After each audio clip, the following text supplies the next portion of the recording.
السلام علیکم ناظرین، میں آپ کو اپنے اس چینل پر خوش آمدید کہتا ہوں اور آپ سے درخواست کرتا ہوں کہ اگر آپ نے ابھی تک میرے اس چینل کو سبسکرائب نہیں کیا تو جلدی سے چینل کو سبسکرائب کر دیں اور ویڈیو کو لائک اور کمنٹ کر کے اپنی رائے ضرور دیں۔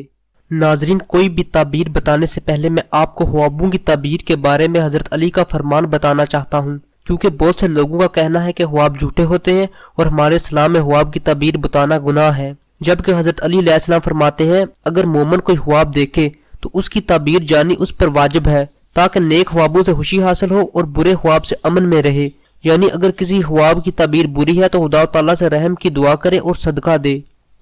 ناظرین، آج میں آپ کو خواب میں مردہ دیکھنے کی مکمل تعبیر بتانے والا ہوں۔ ناظرین، اگر تو آپ نے مردہ زندہ اور خوش دیکھا ہے تو اس کا مطلب ہے کہ آپ کو کہیں سے دولت یا بہت زیادہ عزت ملنے والی ہے، اور یا پھر آپ نے جس مردہ کو خوش دیکھا ہے وہ اپنی قبر میں بالکل پرسکون ہے۔ لیکن اگر مردہ کو پریشان یا غمگین دیکھا ہے تو یہ اللہ تعالیٰ کی طرف سے آپ پر کسی مصیبت کے آنے کا اشارہ ہے، یا پھر جس مردہ کو آپ نے غمگین دیکھا ہے وہ اپنی قبر میں پرسکون نہیں ہے، اس لیے آپ اس مردہ کے لیے بھی دعا کریں کہ اللہ تعالیٰ اس پر رحمت کرے، اور اپنے لیے بھی دعا کریں کہ اللہ تعالیٰ آپ کو ہر مصیبت سے دور رکھے، اور جتنا زیادہ ہو سکے یا حفیظ کا وظیفہ کرے اور صدقہ بھی ضرور دے، کیونکہ صدقہ ہر مصیبت کو ٹال دیتا ہے۔ اور اپنا اس قسم کا خواب کسی بھی ایسے انسان کو نہ بتائیں جو آپ کو اس خواب کی بری تعبیر سنائے۔